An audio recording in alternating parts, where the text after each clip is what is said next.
শৈলকুপায় পারিবারিক ও সামাজিক কলহের জের ধরে বসতবাড়িতে হামলা ভাঙচুর, একই সাথে মাঠের ফসল ও বৃক্ষ নিধনের অভিযোগ উঠেছে সামাজিক ও পারিবারিক প্রতিপক্ষের বিরুদ্ধে। ঝিনাইদহের শৈলকুপা উপজেলার মির্জাপুর ইউনিয়নের আনিপুর গ্রামে গতকাল সকালে এই ঘটনা ঘটে।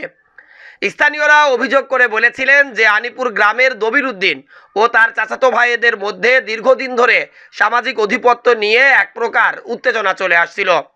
তারই জের ধরে গতকাল সকালে উভয় পক্ষের লোকজনদের মধ্যে হাতাহাতি ও মারামারির ঘটনা ঘটে।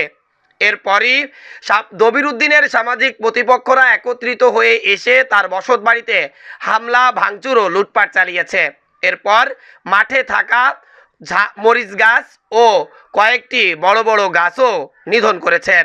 এছাড়া বেশ কিছু কলা গাছেরও ক্ষতি করেছে।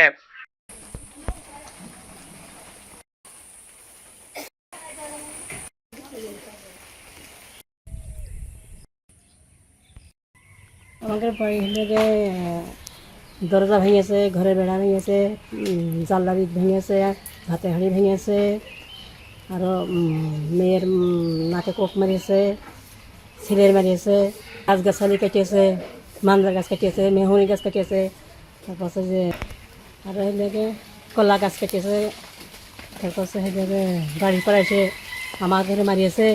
এই ঘটনার পরপরই এলাকায় চরম উত্তেজনা বিরাজ করছে। এখনো উভয় পক্ষের লোকজন দেশীয় অস্ত্র নিয়ে গ্রামের বিভিন্ন স্থানে স্থানে মহড়া দিচ্ছে।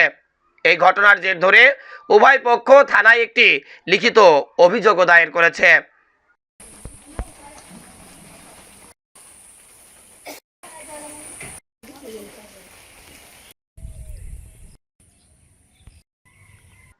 Desk report, eagle TV news.